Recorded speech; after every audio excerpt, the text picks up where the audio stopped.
No ar mais um podcast Conversa Séria com o empresário João Rafael, hoje recebendo um convidado, que é o advogado criminalista, o Dr. Bruno Derio, nosso convidado de hoje, que vai tratar de assuntos diversos, com certeza, logicamente, dentro da sua área de atuação, e também vamos falar sobre assuntos que estão aí de destaque na nossa sociedade, e você tomará conhecimento através do nosso podcast, que entra ao ar todas as segundas-feiras, através das emissoras do grupo João Rafael de Aguiar, as rádios Rural e Cultura de Guarabira, e também disponível no nosso canal no YouTube Conversa Séria, e também do nosso canal Portal NE1 Notícias, também aqui hoje ao lado do jornalista Digenilson Silva e também do empresário João Rafael. Bom dia, Digenilson. Um abraço, bom dia, dando para você, agradecer aqui a presença do João Rafael, no Conversa Séria, o convidado Bruno Derio. Vamos debater assuntos importantes hoje relacionados à Previdência, relacionados, portanto,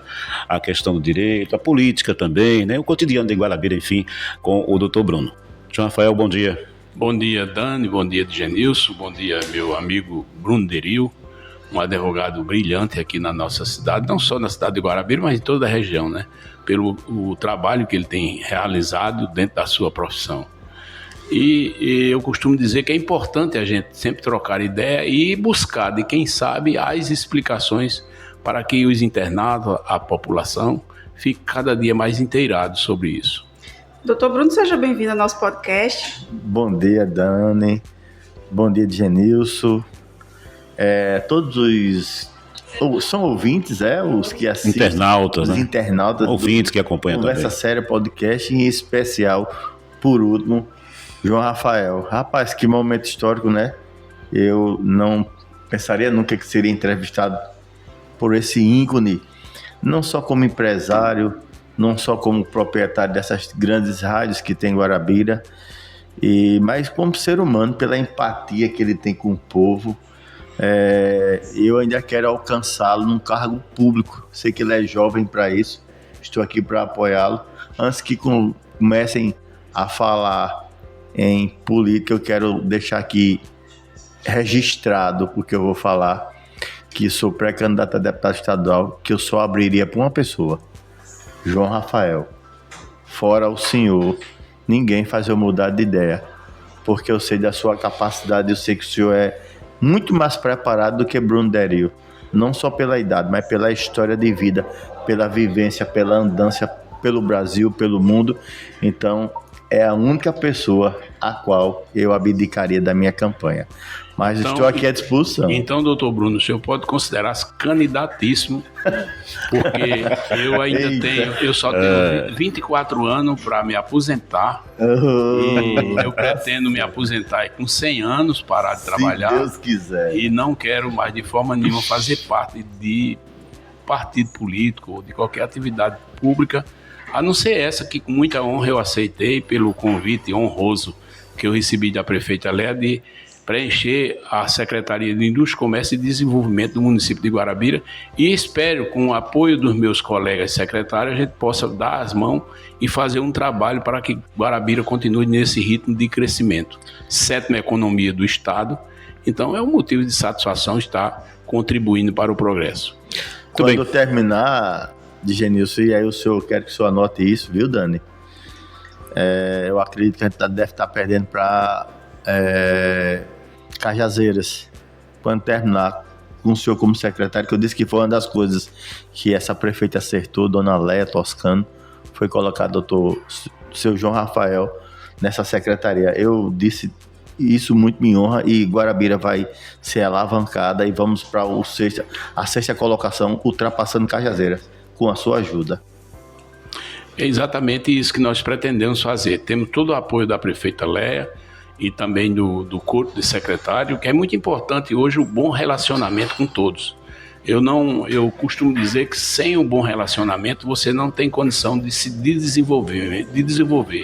Então é importante a gente contribuir com aquilo que a gente sabe e aprender também com o que os outros têm a oferecer para nós. Muito bem, doutor Bruno, começando a nossa conversa aqui no podcast Conversa Séria, a primeira indagação, evidentemente, o nosso país, o Brasil, está diante de um novo escândalo, dessa vez, da Previdência. A Previdência está sendo acusada de fraudar, portanto, os beneficiários aposentados e pensionistas em algo em torno de mais de 6 bilhões. Como é que o senhor observa, portanto, mais esse escândalo, dessa vez de uma forma diferente, né? Porque antigamente o pessoal fraudava a própria Previdência, e agora não. Há indícios de que é a Previdência que está fraudando os aposentados e pensionistas. Veja lá, eu vou, seu João, tentar esclarecer aqui como se deu isso. Esse tipo de ação, esse tipo de roubo à população, isso é uma coisa pretérita, isso já vem de alguns anos. E veja como se deu. E aí eu vou fazer um parâmetro, uma comparação, e vocês vão concordar comigo. Veja só, isto está acontecendo, está se tirando uma quantia muito pequena de cada conta. Mas aí quando a gente joga numa dimensão de milhões de beneficiários, então 30, 40, 50, 70 reais, pode não fazer muita diferença durante o mês, não dá para perceber muito, mas na conta de milhões, por isso que deu esse rombo. E aí pessoas que não pagavam essa quantia simbólica, por assim dizer, a sindicatos, a instituições, agremiações, eles faziam um jeito de falsificar assinaturas e aí era descontado automaticamente da sua conta, do benefício que você recebia. Mas eles faziam de maneira ardilosa. Como assim? Eles só implementavam isso no final do ano, quando tem o reajuste do salário mínimo, no 13º. Então não dava para se notar. Então, diante disso, ultrapassou a quantia de 6,3 bilhões de reais. Que eu vou até dizer, quem falar nos cofres públicos, não. Foi diretamente no bolso da parte hipossuficiente, daquela turma da terceira idade que conseguiram, com muita luta, chegar a uma aposentadoria e ter esse seu dinheiro usurpado, vilipendiado por pessoas inescrupulosas. E aí a gente cobra das autoridades uma medida que ressaça as pessoas. E eles estavam dizendo numa entrevista, seu Ivan, que você preste o BO, não, procure um advogado da sua confiança, não precisa ser Dr. Bruno, não precisa ser as netas de seu João Rafael, que são grandes advogadas. Obrigado. Parabéns. Obrigado. Já tem uma banca aí à disposição. São 3. Competentíssimas meninas, eu conheço. São até vizinhas do meu escritório. Mas procura um advogado de sua confiança. Não tem que ter o boletim de ocorrência, não. Vai mostrar lá o extrato, dizer que não concorda com aquela retirada, que é ilegal, e aí vai ser ressarcido em dobro. Você recebe aquilo que tiraram de você em dobro. Eu acredito que ainda cabe um dano moral, né? E é isso que aconteceu. É um escândalo grandioso, mexeu com muito dinheiro, mas foi tirado quantias pequenas. Quase que imperceptível, né? Quase que imperceptível. Por isso que... E qual era a comparação, gente, que eu ia fazer? É aquele do Hackney. Que teve um tempo bem em evidência, né? Então o Hackney, ele tira centavos de conta. Centavos, mas são milhares de centavos, milhares de contas. Como é que você vai gerenciar isso? Você quase não sente, é imperceptível. Pronto, transformaram isso para a modalidade do INSS. E aí foram bilhões de reais. E acabou... É um escândalo que mexe num setor muito sensível e muito forte da população brasileira, que são os aposentados, né? E os pensionistas. Hipossuficiente, a parte pequena, muita dessas pessoas analfabetas, que nem vê o extrato, mas tem lá. E a quantia, como é muito pequena, R$40, 30, 50, fica sem saber. E muitos aposentados fazem empréstimos. A Uhum. gente sabe que grande parcela faz, então acabaram utilizando Associando. dessa facilidade Isso, para exatamente. inserir esses descontos, né? Exatamente. Doutor Bruno, inicialmente, cabe uma ação administrativa ou já uma ação pública direto? Veja só. Boa, seu João. Administrativamente, você pode cancelar pelo site O do INSS o desconto, administrativamente. Agora, muito difícil, eu acredito que não, para o ressarcimento, porque tem todo um estágio probatório, saber se realmente você assinou e de repente, seu João, você contribuinte pode ter até assinado, mas não sabia, como bem Dani disse, por assim dizer, os aposentados fazem muito empréstimos, teve essa linha de empréstimo dele, então deve estar vinculado ao empréstimo.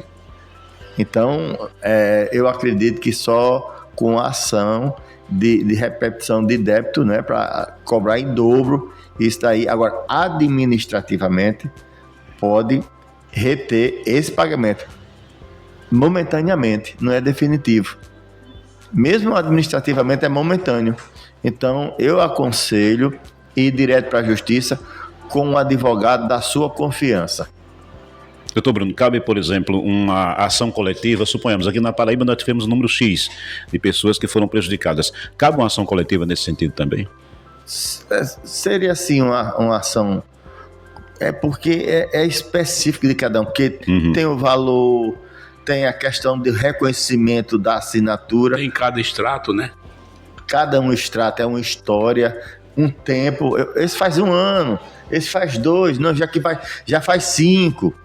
Tá entendendo? Então eu acho que é específico, e não pense que é pouco não, e tem que receber em dobro, e eu ainda acho que cabe danos morais.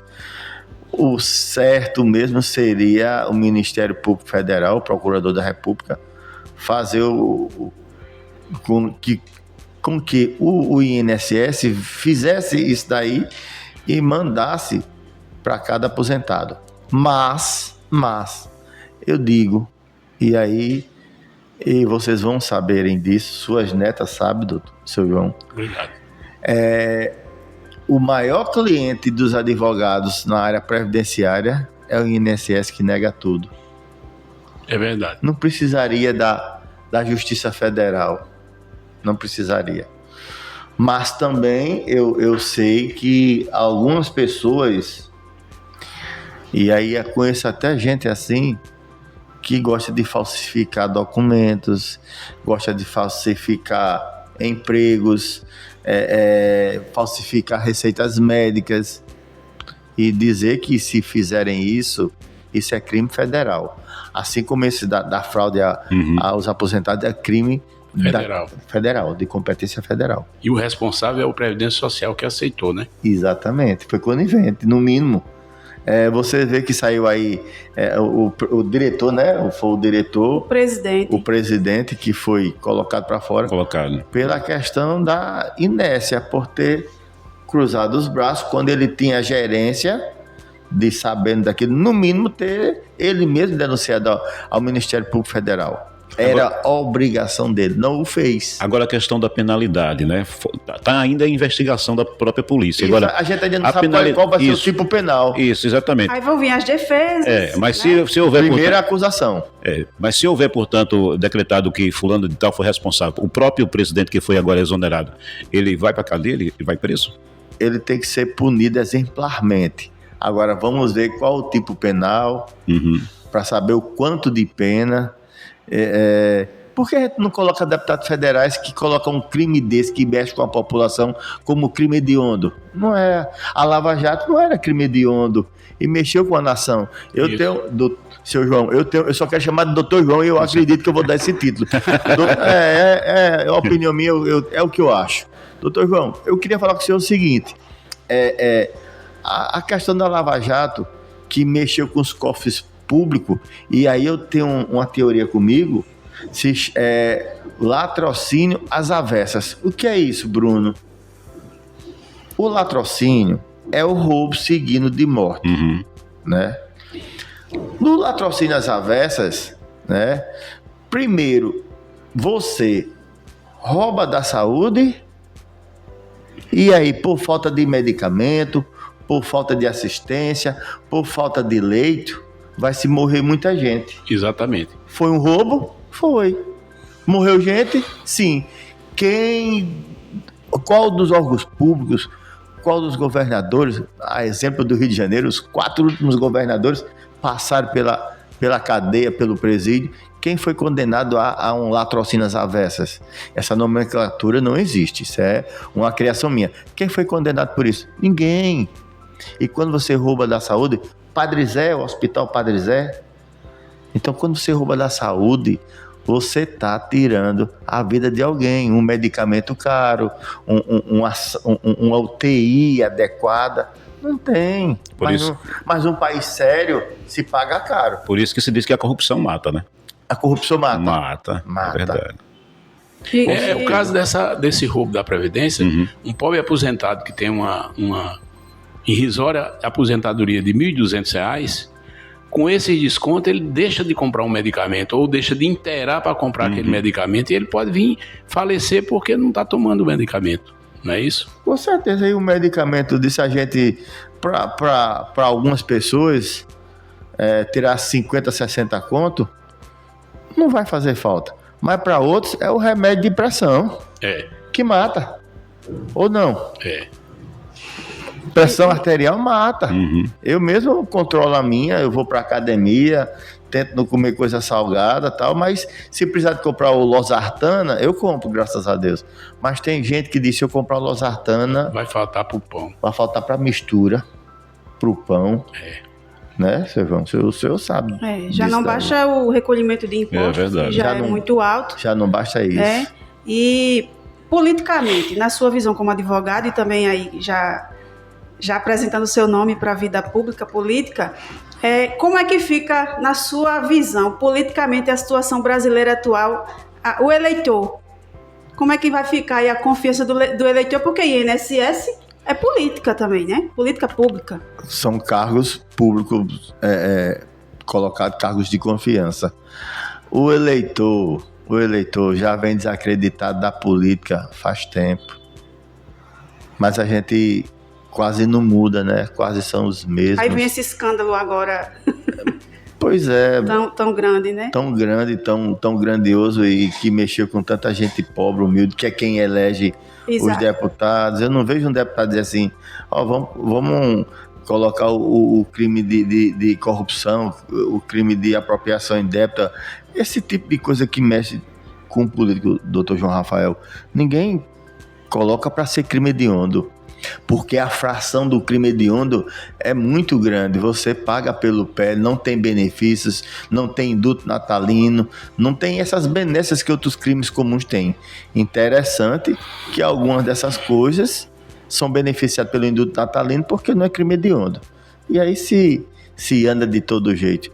Se a gente colocasse pessoas realmente compromissada com o pobre, pessoas com empatia, pessoas que a gente diz, rapaz, esse vale um voto.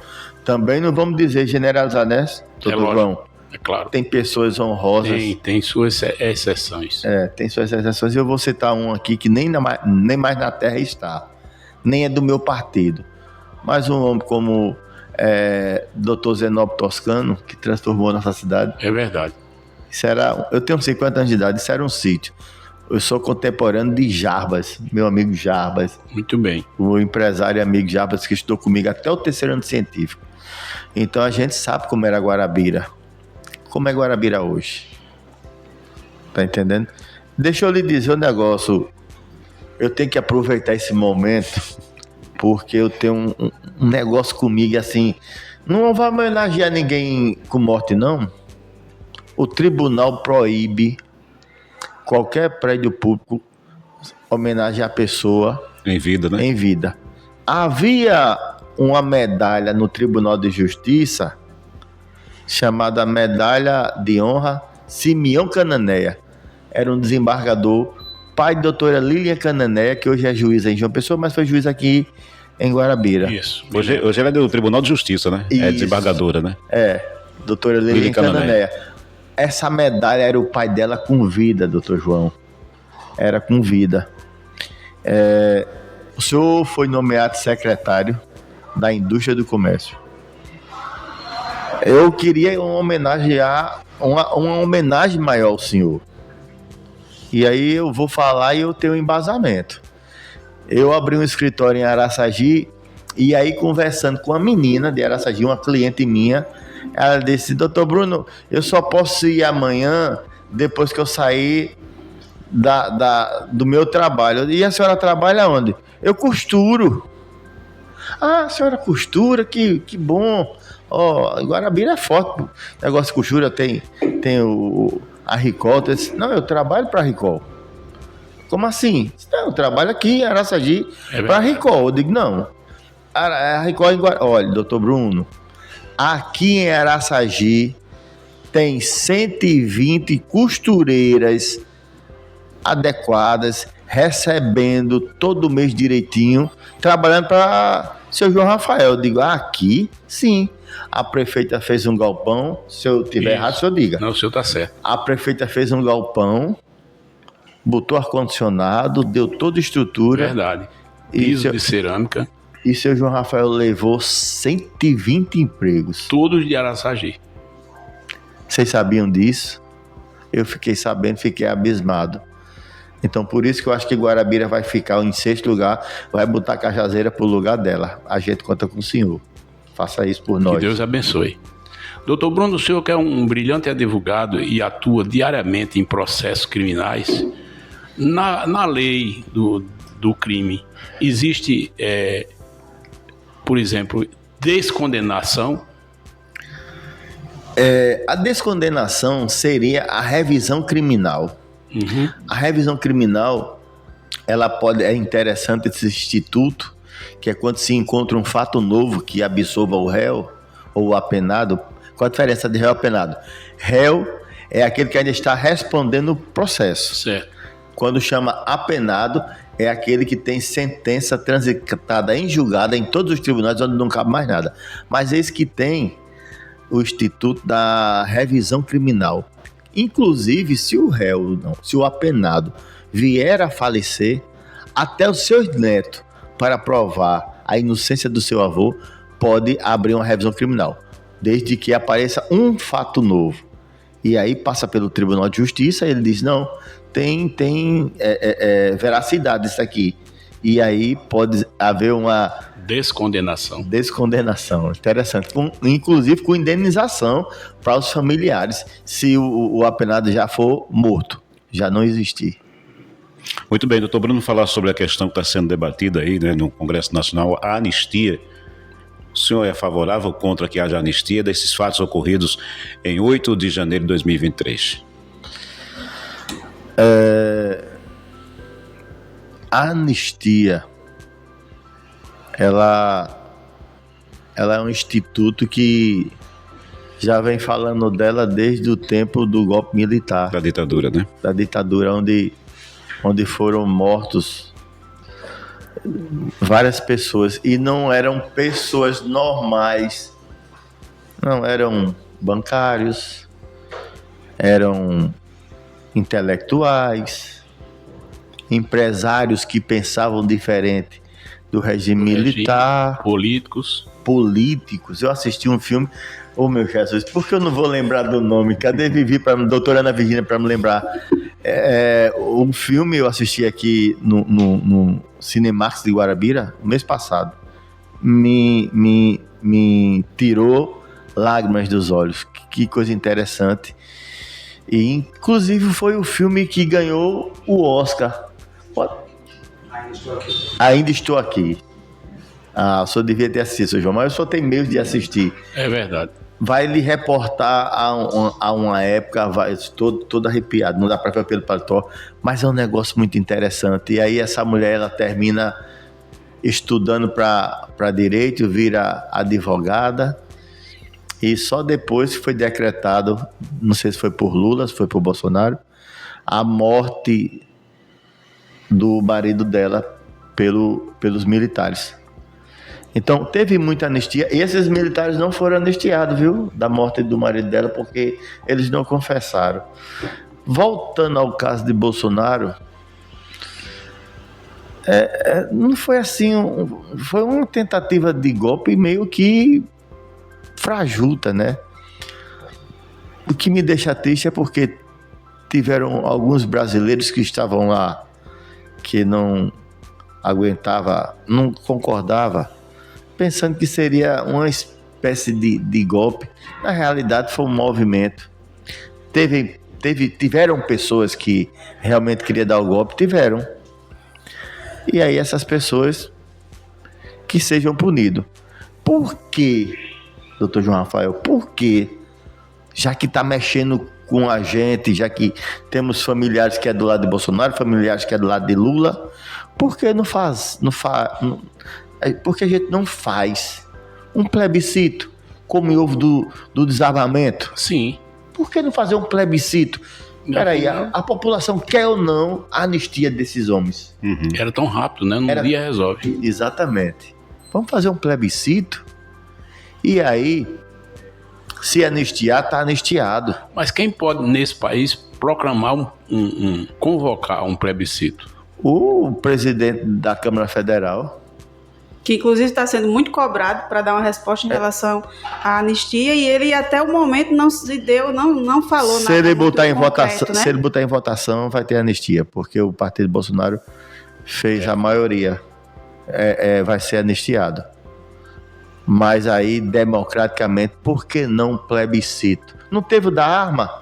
Sim. Porque eu me lembro que Bolsonaro ele tinha esse sinal aqui para ganhar uma eleição, como a gente estava refém da criminalidade, doutor João. Sim. Como a população estava refém da violência propriamente dita, do assalto, dos roubos, de tudo. Como a gente estava refém. Tanto que era assim, o símbolo. A Câmara não aprovou, teve o plebiscito, não deu certo, e continuou as coisas. Eu, Bruno, particularmente, ainda como advogado criminalista, eu acho que não estamos preparados para andar armado. Acho que não estamos, infelizmente. A gente, como é um podcast, eu acho interessante, que é muito descontraído. Eu nunca participei na minha vida. Olha que honra, um podcast com o Dr. João Rafael me entrevistando, vocês, de Genilson, Dani. Eu estou profundamente emocionado. É o primeiro podcast? É o primeiro da minha vida. Olha Tantas aí. entrevistas que eu dei, inclusive na Rádio Rural, na Rádio Cultura, mas podcast na minha vida é o primeiro, que fique registrado aqui. É o primeiro de muitos. Obrigado, doutor João. Deus te ouça. Eu acho muito bom a gente poder falar sobre isso daí. Inclusive, até me perdi no que eu ia falar. Sobre o brasileiro não estar preparado ainda para andar armado. Isso. Não estamos preparados. Me lembrei. Eu ia fazer um júri. E aí, o júri era o quê? E um casal de moto. Vinha 3 rapazes bêbados no carro. Trancou o casal. E aí, o rapaz discutiu com os 3 caras da moto. Deixou a esposa ali embido do cachorro quente. Seguiu os 3 rapazes embriagados no carro. Ele trabalhava de frentista, de segurança de posto de segurança, frentista não, segurança de posto de combustível, desculpa. Quando chegou lá, sacou de uma arma. Eu me lembro desse caso. Sacou de uma arma e matou o motorista que discutiu com ele. Eu ia fazer o júri dele no outro dia. E à noite, subindo no meu escritório, no escritório do Dr. João Rafael, Sim. das netas deles, somos vizinhos, viu? Uhum. Subindo ali do pé do porco, para sair no fórum, tem uma placa tamanho do mundo, pare. E ainda tem uns quebra-molinhas. E aí eu passei ali e passei o primeiro cone e brequei o carro. Aí vi um casal de moto. E aí eu automaticamente pedi desculpa e mandei ele seguir. Mas ele não parava de falar. E tá cego. E não sei o que lá. E xingando, aí a esposa dele tocou assim nele, que eu vi. Aí disse, vamos embora. Não tá vendo que ele tá pedindo desculpa? Isso daí era Bruno que ia fazer um júri no outro dia do mesmo jeito. Imagina, quando a gente tá dentro do carro, parece que a gente vira monstro. Infelizmente. Mas eu disse, não, desculpa aí, pode passar. E a esposa dele compreendeu aquele momento e passando um filme na minha cabeça, o júri que eu ia fazer no outro dia. Eu sei que terminou, ele foi embora e a esposa até me pediu desculpa. Eu digo, não, eu que peço desculpa. Então a gente não tá, doutor João, não estamos com possibilidade de andar armado. Eu dei uma entrevista aqui, semana retrasada, falando sobre a Lei Maria da Penha. E aí eu disse que a mulher era para andar armada, que é para trocar bala com esses machões que tiram a vida de mulheres indefesas. E é caso quase todo dia, viu? Quase todo dia. Todo dia. Que agora passou a catalogar. O que acontece? O Congresso colocando uma lei para a mulher, com a agressão Maria da Penha, ter o direito à arma. Tá, essa daí eu acho que tá preparada. Exatamente. Essa tá preparada, viu? Agora, na minha opinião, eu acho que para dar o direito a qualquer cidadão, seja homem ou mulher, andar armado, tem que promover academias de tiro para dar a consciência à pessoa. Do jeito que hoje está cheio de academia para musculação. Isso. E deve ter também academia de tiro. Como se tira uma carteira de motorista, tem que ter a carteira. Passar por um psicotécnico, né? Eu fiz academia, inclusive aí Guarabirense. Na minha ideia, aí pode andar armado. Sim. Você passando por uma academia profissional, que geralmente é promovida pelo Exército Brasileiro. Isso. Eu acredito que recebendo essa carteira, você tem o direito, como qualquer um policial, de andar armado.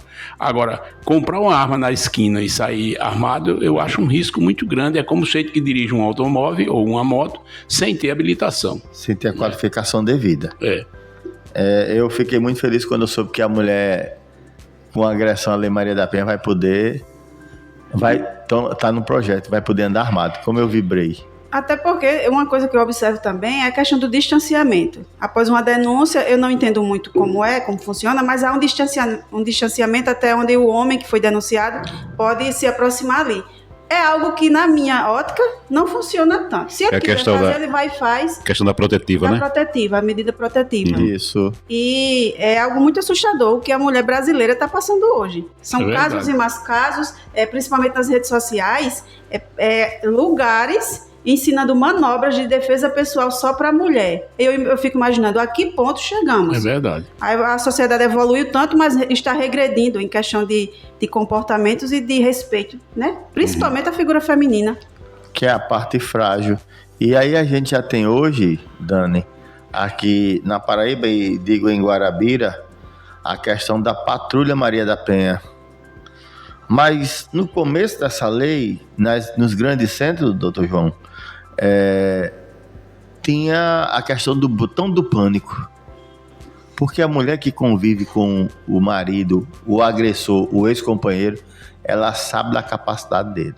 Claro. Ela sabe que uma ameaça dele, ele cumpre. Interessante, aí quando ela avistava ele, ela apertava, já chegava lá na central, como a tornozeleira eletrônica, certo? E já saía atrás dele. Outra coisa, tornozeleira eletrônica no agressor, se aproximou dela, mesmo já sem acusa, ser condenado, né? Mesmo sem ser condenado, porque só por juramento. Só denunciado por juramento. Isso. Tornozeleira eletrônica no rapaz. E lá na frente ele vai até agradecer. Porque tirar a vida de um ser humano já não é bom. Que dirá tirar a vida da mãe de seus filhos? Isso é um mal irreparável, sofre tanta gente que vocês não têm ideia. Então, botão do pânico, Patrulha Maria da Penha, tornozeleira, doutor João, ao agressor, são meios para diminuir. Acabar não vai, mas diminui, coíbe. Tá entendendo?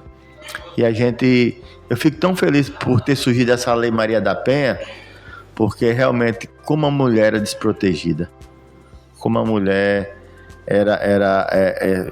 assim, traumatizada com certos companheiros. E aí se vocês tiverem, não sei, tem ideia dos que ficam na clandestinidade, debaixo do tapete, pela vergonha do julgamento da sociedade. E acontecia isso na tua casa, mulher. Então, muitos delas é obrigada a ficar calada. É verdade.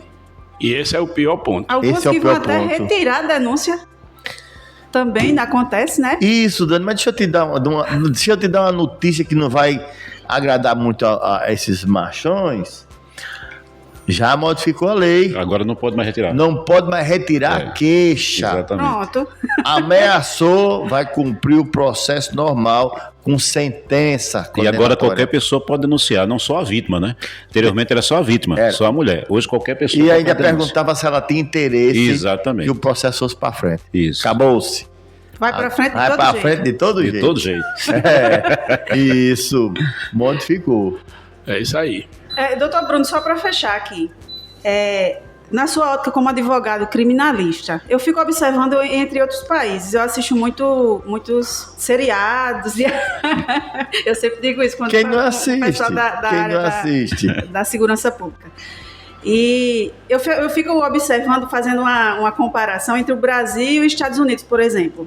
Lá é tudo muito mais rígido. Tolerância zero. Penalidade. Será que se aqui no Brasil fosse mais rígido também, será que não causaria um medo nos criminosos para que o nosso índice de violência fosse diminuído?